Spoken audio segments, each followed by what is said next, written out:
Into a Border Patrol chase leaves a car crumpled and two men dead who had just crossed illegally from Mexico. Good evening, I'm Kimberly Hunt. And I'm Steve Atkinson. It is one of two Border Patrol chases that ended in crashes tonight in our county.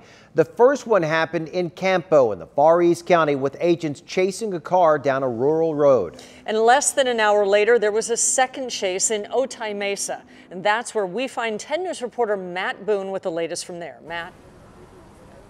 Kimberly, Steve, we are standing exactly 1 mile north of the border here on Sanyo Avenue. That's just south of Otay Mesa Road. That's where the crash happened. The car that was involved, that we now know is a getaway vehicle, is still down there. The coroner was taking two of the bodies that were still down there out to the morgue. Now, the San Diego Police Department is investigating the actual circumstances of the crash, while the Border Patrol is investigating what led up to this pursuit. Border Patrol says their agents witnessed two people enter into the country illegally just west of the Otay Mesa port of entry. Someone in a stolen white Volvo was apparently waiting to pick them up.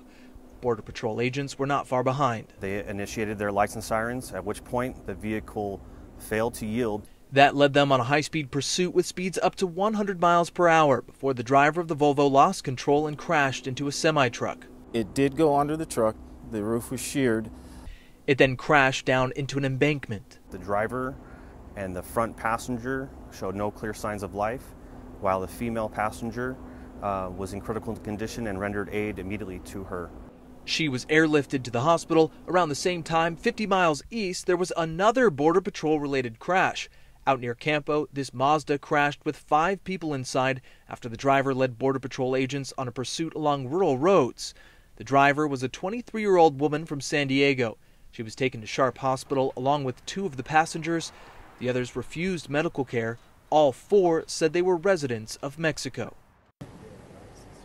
Now, as for the people involved in this crash here in Otay Mesa, we don't know their identities yet. The Border Patrol says that woman who was taken to the hospital was in her early 20s. One of the men who died here was believed to be in his early 30s. As for how they got across the border in the first place, the Border Patrol says they're still investigating. Reporting live in Otay Mesa, Matt Boone, 10 News.